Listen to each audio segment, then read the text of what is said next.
Hey everyone, welcome to another episode of the Takeaway Club, where I talk to interesting people across different walks of life to get to know their stories and, more importantly, how they got to where they are, including their motivations, habits, routines, and aspirations, some of which we can apply to our own lives.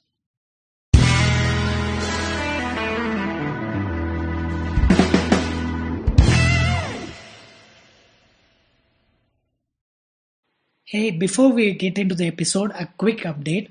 Along with the podcast, we now have a newsletter. It's called Beat the Blues, a bite sized curation every Monday with the most interesting and random content that I come across in the week prior. Earlier, I used to do this in an ad hoc manner, sharing an article, giving book recommendations to my friends.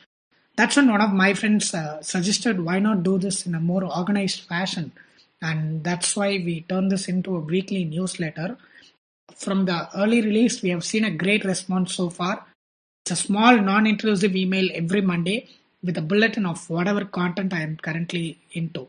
It could be the books I'm reading, the podcasts I'm learning from, tweet threads that I enjoyed, just a small boost to kickstart your week, and hence the name Beat the Blues. So, if you're someone who enjoys insightful, random content but don't have the time to sit through and do the dirty work of browsing to find them, you are going to love this. It's super easy. Just head over to thetakeaway.club and hit the subscribe button, and you will get the very next one.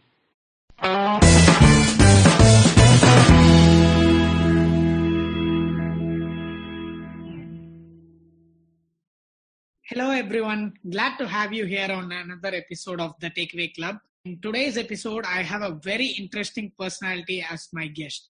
I got to know her only very recently on Twitter, where I stumbled onto her profile and I immediately knew I had to bring her on for a conversation.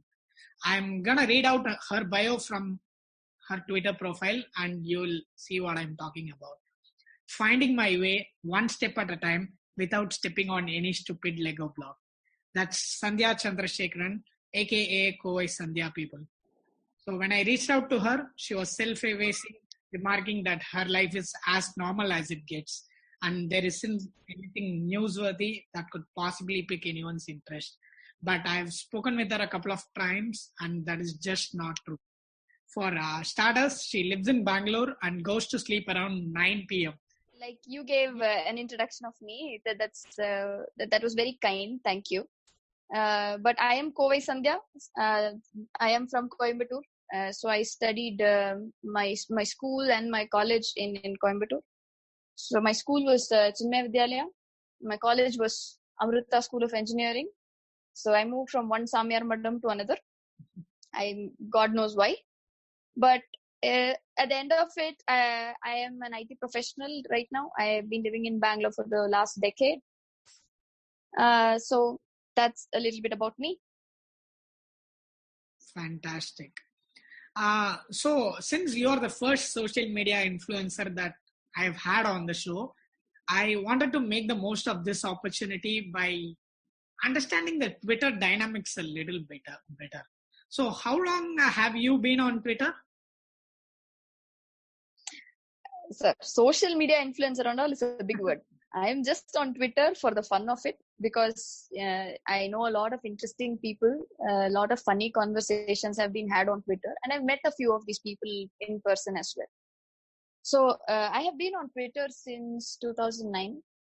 I think it was just before I moved to Bangalore that I joined Twitter, and then I've been on. I've been pretty active on Twitter, and like I said, I've met a lot of interesting people. Some of them are my relatives. Some of them are my college friends. Some of them are from my school. So it also gives me an opportunity to stay in touch with these people that I know from my personal life. But most of the people that I interact with on a day-to-day basis are total strangers. And it feels really good. The reason I started on Twitter was because before that, I used to write a blog. I was fairly regular in updating my blog with different posts on whatever was going through my mind at that moment. And I was on bench in the company that I was working for, which meant I had a lot of free time on my hands.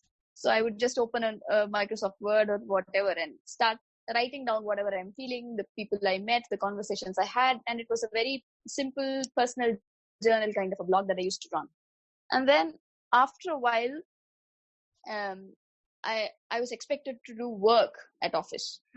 That came as a complete surprise and shock to me.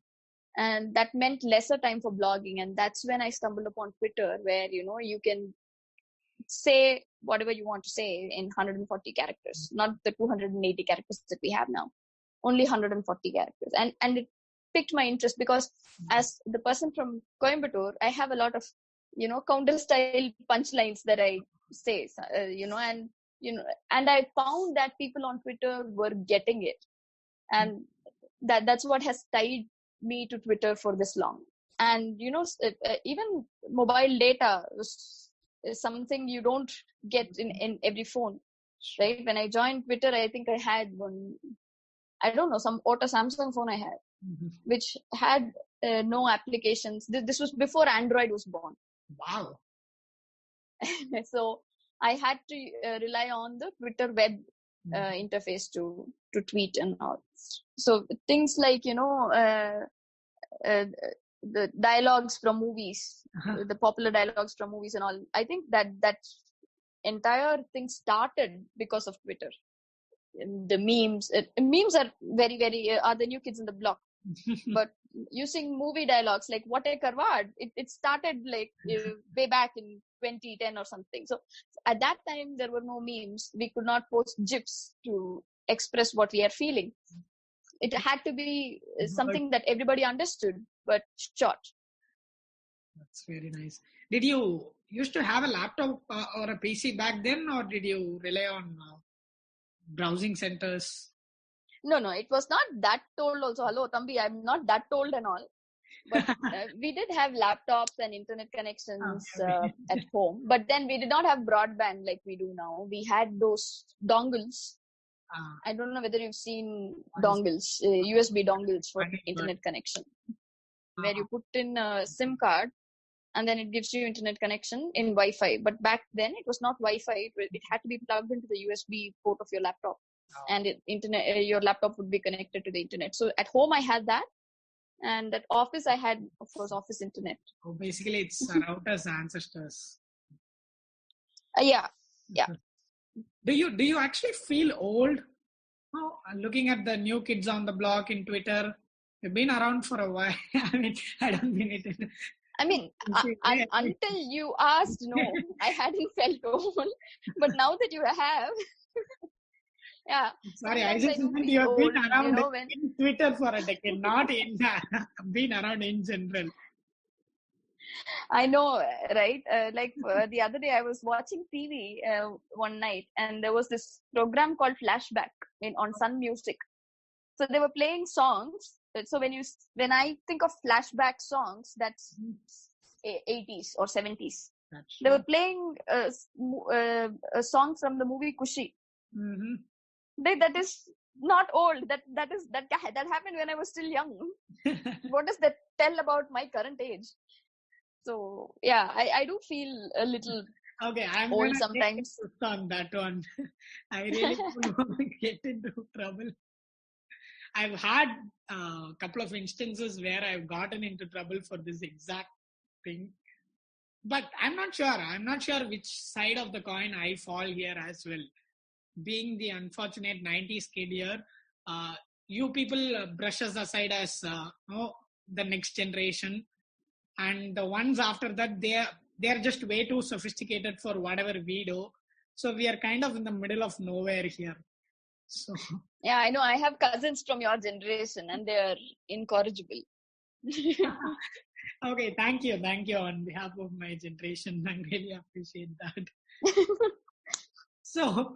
So how much time do you typically spend on Twitter? No, because while I was prepping for this call, I was looking at your profile, not stalking, of course. And 45 minutes later, I found myself completely engrossed in a thread called Tractor Awards for Tamil Films. apparently that. Yes, that was Vishnu Arvind's awards. Yeah. So that is supposed to be the Raspberry Awards for Tamil movies. Yeah. From what I Yeah. could understand from the tweets, I felt like I went into this complete rabbit hole. So it's very difficult, especially if you're just starting out on the platform. Yeah, I understand, because the number of people on Twitter has just skyrocketed right in the last decade, and then the more the people you follow, the more congested your timeline is. But I currently use Twitter. It varies from day to day, but on weekdays in the mornings when I'm at office, doing all the hectic work, Mm-hmm. I spend most time on Twitter at that time. Let me just pull up your profile. Sometimes during meetings. Wow.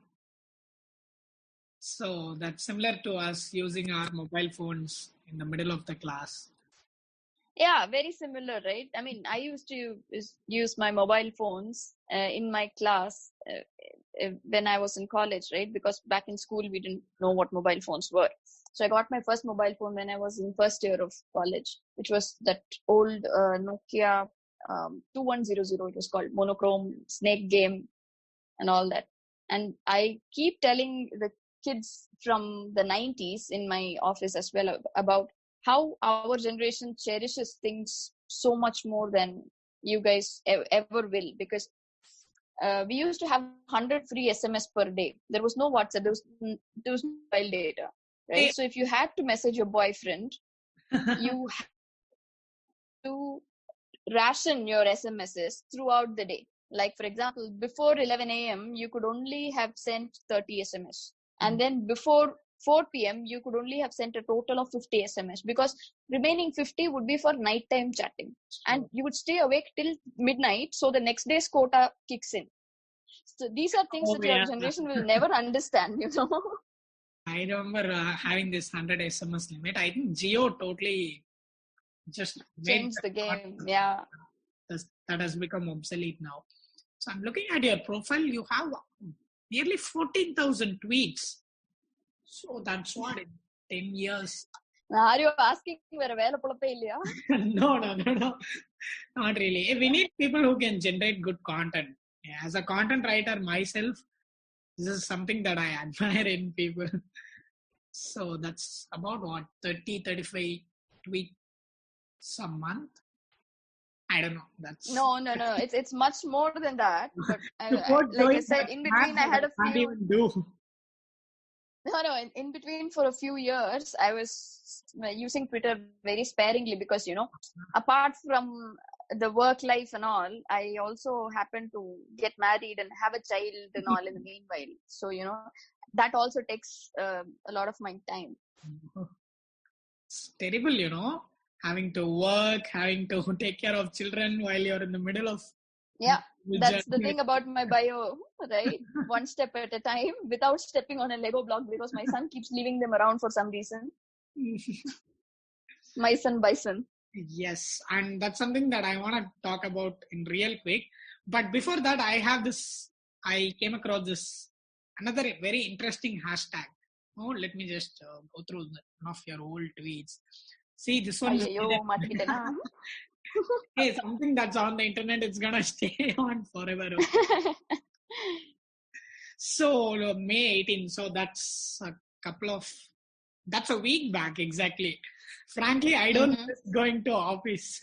I can sleep till late, not worry about quick ride, not give any ifs about traffic.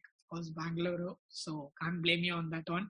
I think I figured this work from home thing finally. But I do miss Crush Boy, free coffee and better furniture, but mostly Crush Boy. And that is not the only where you mention him.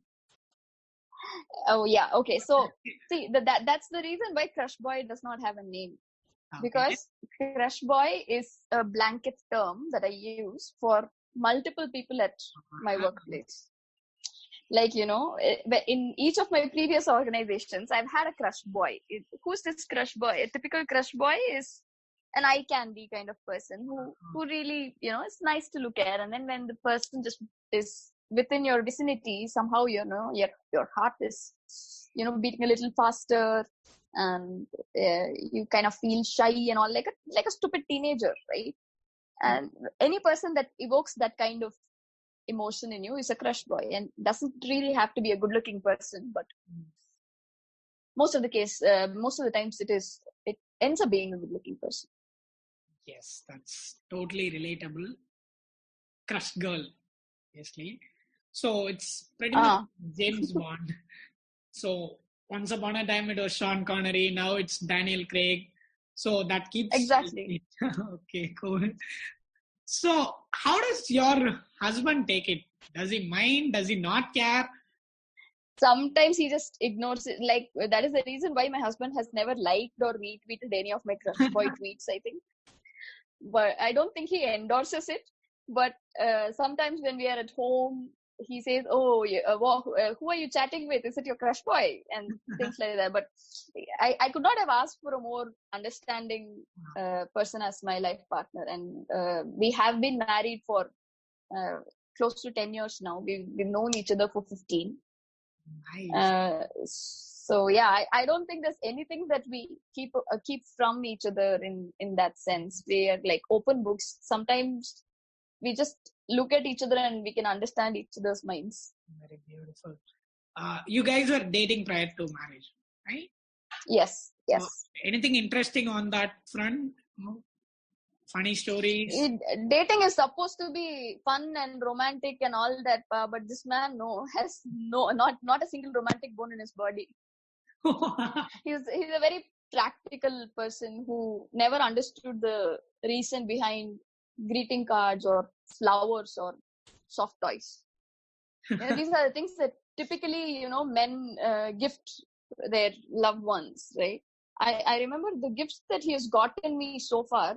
They have all been watches. That was the first gift he got for me when we were in college.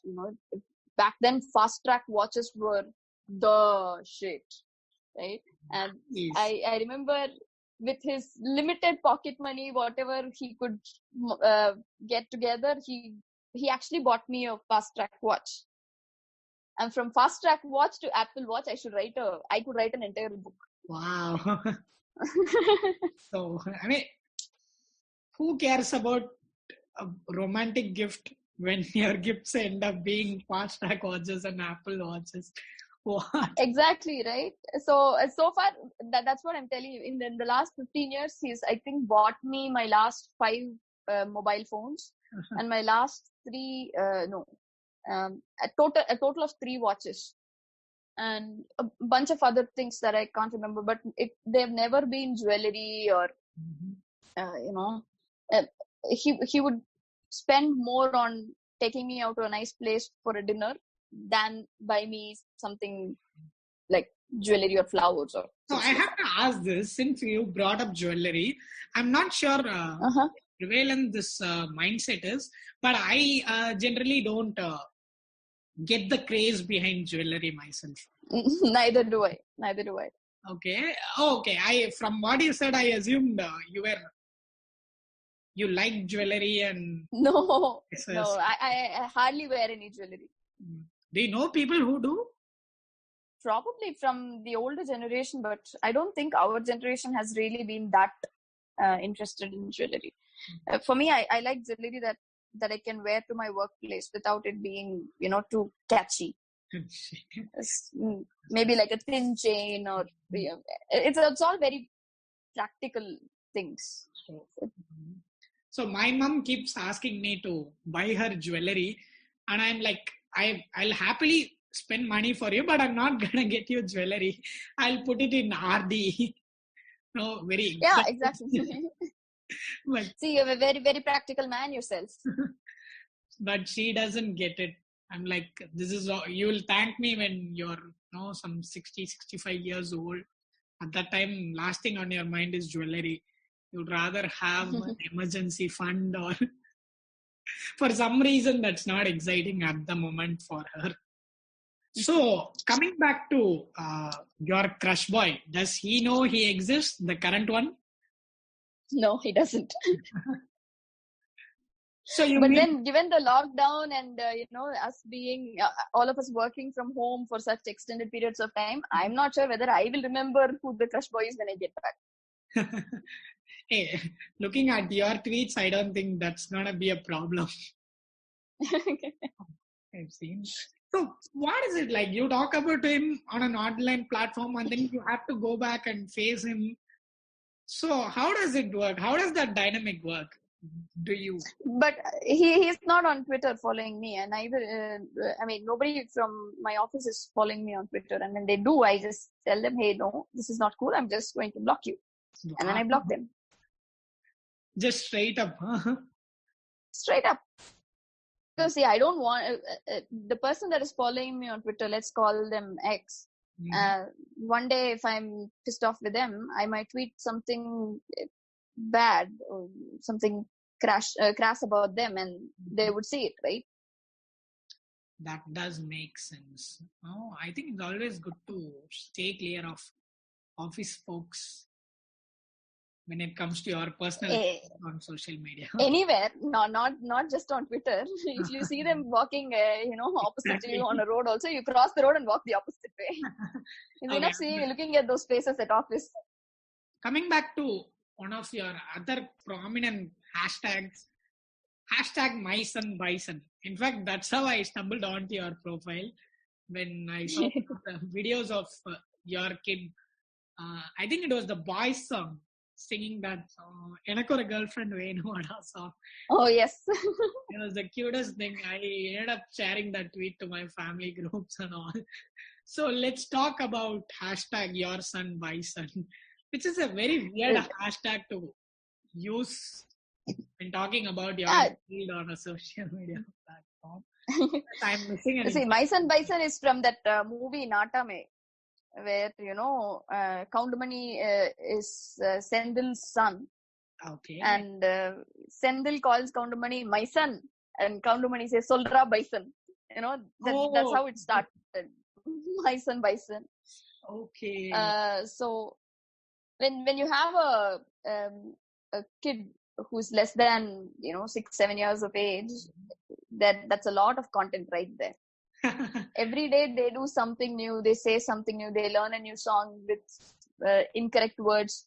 Like for example, today he was singing. I was teaching him the song Mustafa, Mustafa, don't worry, Mustafa. Thought he would get it because his Tamil is not very good, and I'm not proud of it. But he was singing Mistafi instead of Mustafa, and it was very cute. When I say it, it's not cute, but when he says it, it's different, right? With the expressions in his eyes and everything. So I have probably a couple more years of that beautiful innocence left in him, and I'm using Twitter as my journal to record the funniest moments of his life.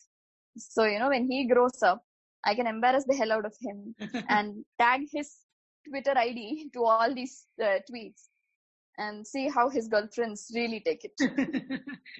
He's gonna be one pissed off man on his 18th birthday.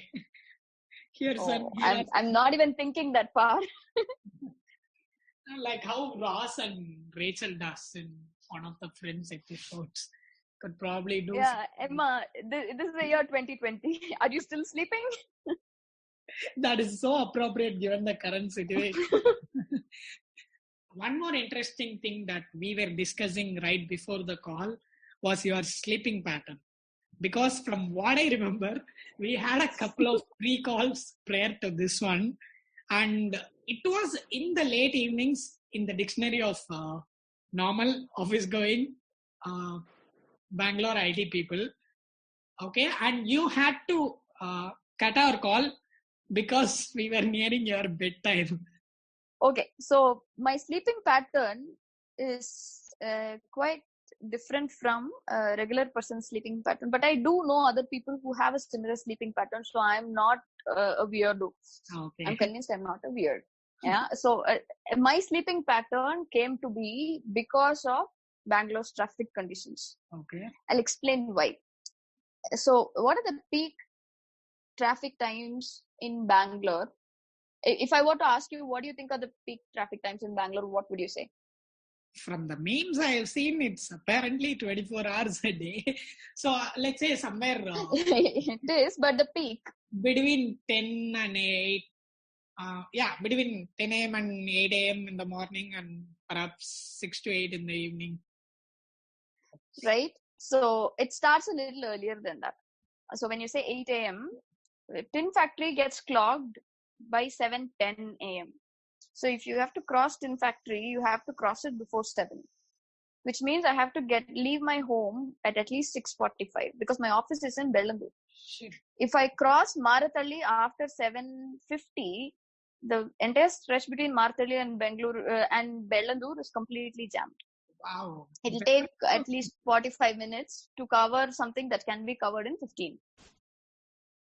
So if I have to leave my house at 6:45 in the morning, I have to wake up at 5:30. So, I can get ready myself and all of that is there. But I also have to make breakfast for my son, wake my husband up. So, my husband can take care of my son, get him ready to school and all of that. He takes care of the morning routine. So I just wake up, make breakfast and get ready and leave. And for me to wake up at 5:30, I have to go to bed by 9:30. Mm-hmm. My son, he typically falls asleep by 9, which is why I have to be by his bedside at 9 o'clock to get him to sleep and then sleep myself. Mm-hmm. Which means I have to have dinner at 6 p.m. It also helps me do an intermittent fasting because my dinner time is 6 p.m. Mm-hmm. and my next morning I eat only at 10:30 or so, 10 or 10:30 in the morning, which gives me a good 16-hour window for proper intermittent fasting. Did you always used to follow that, or something that you picked up very recently? Because I am trying to follow something. No, this is something recent because see, everything is dictated by necessity. Mm-hmm. Because see, earlier on, I used to work for a different company where the office was only 4 kilometers away from my home, and even during peak hours, it would probably take me 40 minutes to reach. And now I cannot afford to waste my time in traffic because I have a child to get back to. So that is the way I see it is all the time that I spend in peak hour traffic is time that I could be spending with my son. So I have an agreement with my boss that I would leave the office at 3 o'clock, like many other people in my company do. So we start our day at 7:30 in the morning, and then we work till 3, and then we have a commute time break between 3 and 4:30 or 5 or whatever. Right. So I come back straight, pick my son up from daycare by 4, and then we come back home. And then if needed, if I have calls in the evening, I log in back to work another hour or 2 in the evenings. And then I saw that it was beginning to happen every day, and work was still taking away a lot of the time that I had with my son. So I had another agreement with my boss that I would not log in every day after coming back home. I would only do that twice a week. So I agreed that Monday and Wednesday I would come back home and I'll log back in by 6 and work till maybe 7:30 or 8. And on Tuesdays and Thursdays, I have yoga class in the evening. And then on Fridays is just me time. I don't take calls or do yoga or anything else. That's how see, you have to be this plan. The scheduling becomes so important because we are two working parents with a young child. We cannot have calls on the same days, right? Because if both of us are in calls, then who's taking care of the kid? That's true. And we don't give him any screen time. He cannot have a mobile phone or even TV he cannot watch. So for us to keep him engaged in doing something productive, especially during this lockdown where, we've had to do office work and engaging our kid and the household work because maids and cook and all were not available. It was really testing for us. So Yeah, I mean that's the life of a working mother, I think. And if anything has to be appreciated during this lockdown, it's all the efforts and sacrifices that working moms around the world are making. Mhm. Yeah, that's true. And a couple of episodes back, I had Kriti. So she's a talent development professional, and she was. Yeah, I heard that podcast. Oh, that's nice. So she was bringing up the same points. It's actually a very overlooked aspect, I guess. Problem comes, where expectations are not set properly. So you expect a woman to work like she does not have a child, and to take care of the child like she does not have office work. That's the amount of expectations that you're placing on working mothers, and at times I completely lose it. But thankfully, my husband is understanding, and he understands that he needs to take over when I'm in a bad state of mind, because otherwise it's the kid that is seeing me in my worst state. So we don't want that. Sure. That's very nice. So I want to go back to the part where you said no screen time allowed for your kid. So let me go back to when you were talking about how your kid doesn't get any screen time. Is that something that you consciously try to inculcate in him as a habit, lesser screen time and more productive activity? Or is it just something that works that way in your household? No. So it's a conscious decision to not allow him any screen time. But earlier we used to sit and watch sports. Like he's into motorcycling and motor sports like F1, and sometimes we sit and watch cricket or tennis at home. But now that none of that is happening, we don't want to give him any screen time that is completely unproductive. So we've made a proper timetable, which I also had posted on Twitter, I think, about what he's supposed to do on every day at a different time. So there is a time on Friday, I think from 3 to 3:45 he's allowed to watch TV. That is his screen time, and that is also not anything that he can watch. He's only allowed to watch a show called Octonauts on YouTube, which tells him about different animals and their natural habitats and things like that. We came to this decision because when he was smaller, grandparents were around, and they would watch something, so the kid would sit with them and watch something, and it had become a habit. And then he from somewhere he learned about Power Rangers from other kids at school probably. And then every day, Amma Power Rangers, Amma Power Rangers. And then we saw that he was starting to say really hurtful things like, if you don't give me that cookie, I'm going to shoot you. Oh no. So we wanted to avoid all of that. And we also saw that screen time is absolutely not necessary for kids. If a child's brain gets used to screen time, so when I say screen, I mean fast moving images on a device, right? When the brain starts getting used to processing those fast moving things, the brain refuses to find anything slower interesting. Like, for example, reading a book will become uninteresting. Yeah, this because makes so much sense. You have to read it and it is slow. Yeah. So that's why we stopped watching. Even now, if there is a good tennis match or cricket match, we sit together as a family and watch it. But apart from that, he does not get too much screen time. That is a very good practice. Yeah. There are a couple of kids in my neighborhood. The girl, she is same age as my little brother, somewhere around 11 or 12, and she has her own Instagram account. I didn't have Instagram until last week when I had to promote the podcast. So, right. No, my son is still allowed to do things with phones. Like he cannot sit down and watch something. That is the thing. So he still uses his phone and goes around the house interviewing me, interviewing his father, interviewing our cook. what are you doing right now? Can you tell me a little bit more about what you're doing? Like a proper vlogger.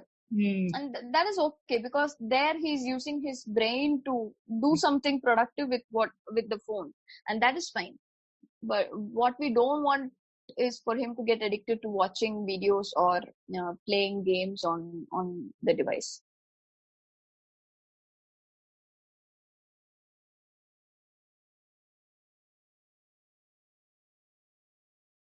Circling back to one of the earlier points that you brought out, so when you feel down, given the hectic Bangalore lifestyle, so what do you do as a stress buster activity? So yoga is something that you picked up recently. Okay.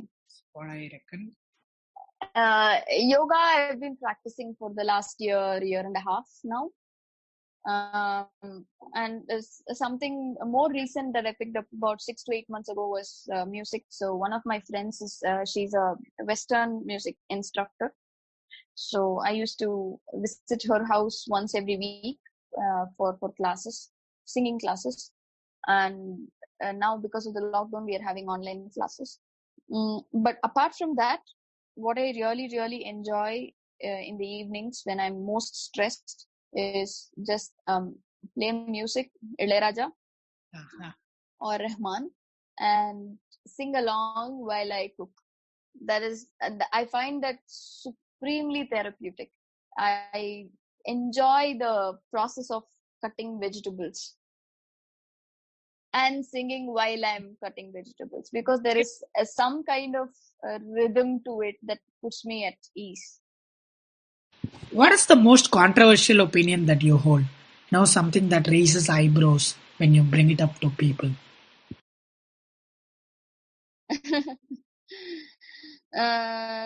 Controversial opinion.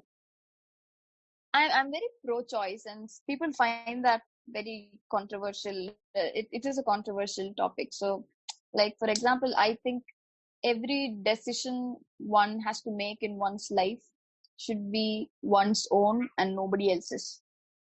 So it's your choice, it's your decisions that shape who you are, and more often than not, you cannot make the choice that you want, because you are still driven by other forces, because no man is an island. You are connected to your parents, your siblings, your friends, your spouse, kids, whatever, and all of those affect and alter the choices that you have to make.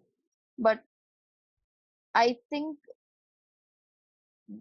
having that choice and making that choice should be nobody else's but one's own, and everybody should have that. Brilliantly put. This is exactly the one thing that I call as my principle. Any decision that I make, big or small, life-altering ones, at least so far from my college degree to the job that I take, the job I leave, I've had this one opinion that I'm going to make this decision on my own, no matter how awful it goes. So that's very interesting. So that's a nice validation that whatever I do is probably not that weird. Once again.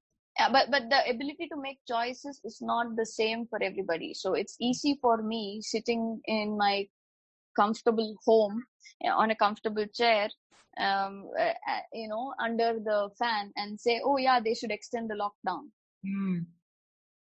Yeah, but there are not a lot of people that have that choice to sit at home and keep themselves safe.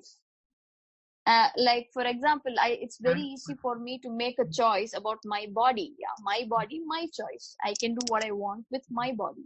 I don't want to have another child. That's completely my choice. But then I am an educated, privileged, probably upper class person that can afford to say that. How many girls, how many women in this country have that choice, have that ability to make their own choices? Sometimes we have no idea the choices that we get. We take things for granted. So this is a very good reminder that not everyone has that luxury. Exactly. And I have met such people. I have met people that have very misogynistic opinions. And at that time, like for example, there was this guy in my previous workplace. He must have been around 30, 35 years of age. I was not even speaking with him. I was speaking to my teammate who was sitting next to him. And after a while, when I got up to leave, he turned around and looked at me and said, நீங்க லேடிஸ்லாம் ஏங்க வேலைக்கு வரீங்க? நீங்கெல்லாம் வேலைக்கு வரதுனால தான் ஜென்ஸுக்கு வேலை கிடைக்க மாட்டேங்குது. Holy And shit. this and this was not too long ago. This was maybe 5-6 years ago. Yeah. And I was shocked at the time. I didn't know. I was burning with rage and I didn't want to get fired for slapping somebody. So I just walked out of that place somehow. Thinking about it now, I probably should have slapped him and gotten fired because I would probably have found another job. If for this reason, if somebody fires me, so be it. But back then, I probably did not have that nerve. So I just quietly walked away from that place. Just gave him a dirty look and walked away from that place. And then, try to find his Twitter or something. Just tag him in a post that supports feminism and something for you to learn from, and tag his company. I don't want to give him, a response and ruin my dignity while doing it. Yeah, that's really true. But when you look at it from a different angle, say this is the same person who's gonna end up making hiring choices exactly down the road, or he probably has started making those decisions. He's the same person who's going to raise a kid, be it a boy or a girl, and whatever values that he holds, that is what he is going to transfer it to the kid for the next generation. Exactly. I could not have put it better myself, Krishna, but then I don't think I have that. I did not have that nerve to act at that time, and I still hold myself accountable for that. Yeah.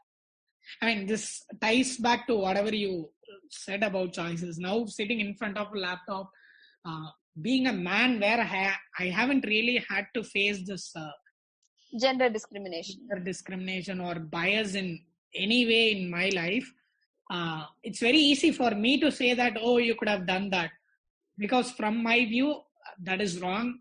And anyone who sees that, they should correct the wrong. But if I were to step in your shoes, I think it probably makes sense. As a nervous 24, 25-year-old, hearing that from someone senior, I'm not sure how much of a choice you really had in terms of trying to make a mark at that point. So it's very easy for people to say things. I mean, it was just that shock more than anything else. It was just a shock that somebody could say such words and not feel any remorse for it. That's true. But yeah, that's my controversial opinion. So switching gears to something little lighter, perhaps. This is one of the questions that I usually ask people who get on the show. If you could have dinner with anyone in the world, who would that be and why? Could be anyone from the past or present, just anyone that you get to have a good conversation over food. Dead or alive? Yes. Okay.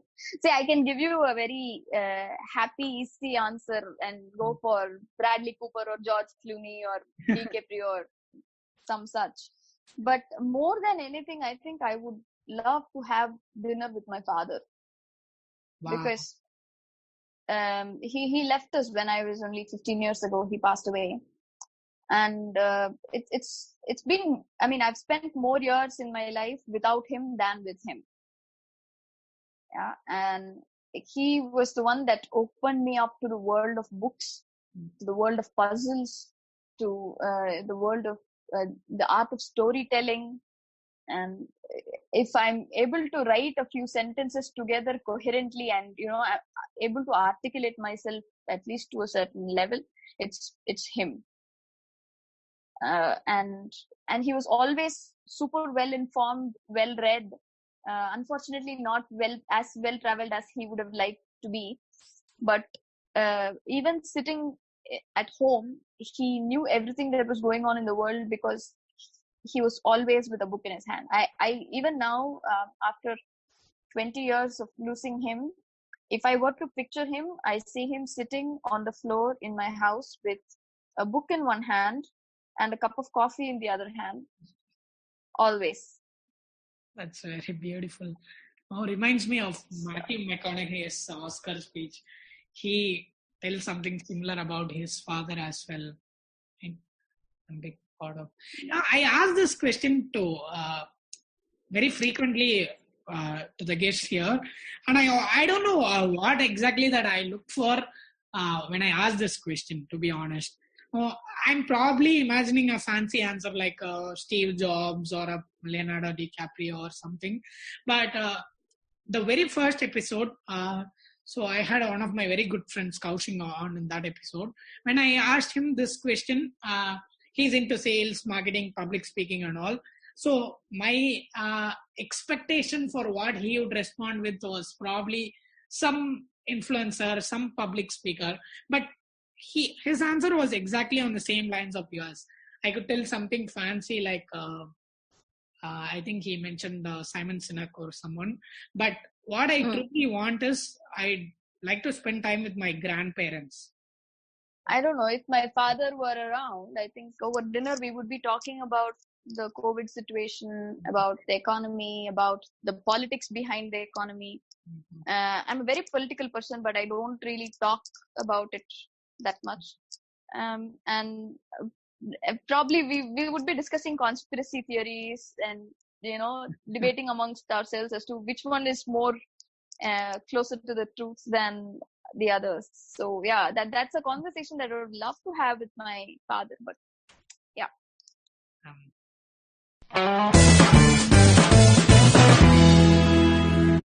So imagine there is a particular billboard in every city in the world, and you get to decide what the billboard will contain.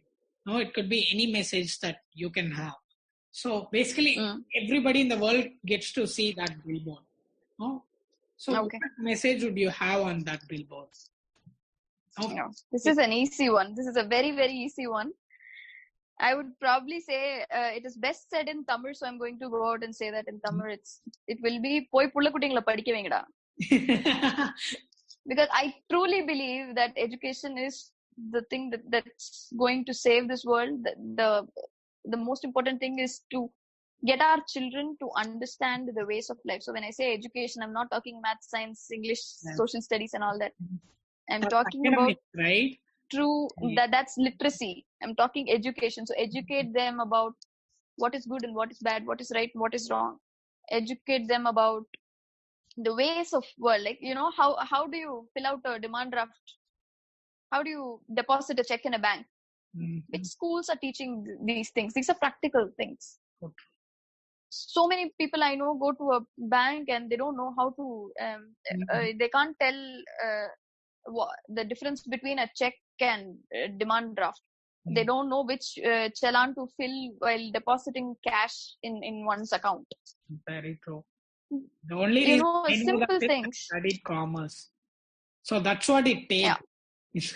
With the current education system, if you are someone who wants to know how to fill your demand draft, either you should be lucky enough that your parents teach you that, realizing the importance of what do you call these practical exposure to our everyday. My mother used to put this beautifully in Tamil. Once again, there is this adage, right?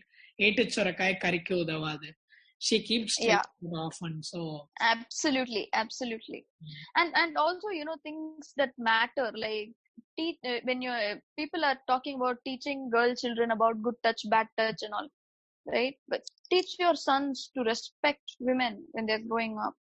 As father and mother, you role model yourself for your kids. If your father is shouting at your mother, the child is going to grow up thinking it's okay to shout at women. Very true.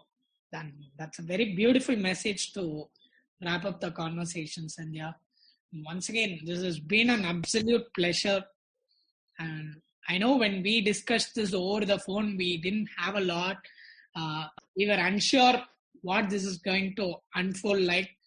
but this has been brilliant, absolutely brilliant. I love your energy, your thoughts, your perspective on important matters, and I'm so glad I did this. So thank you so much. Yeah, I'm glad to. Thank you. நான் சும்மா ஏதாவது opportunity கொடுத்தாலே நான் ஓவரா பேசுவேன். You call me for a podcast also. I don't know what to tell about your manadhairyam levels. Okay, so stay safe, take care.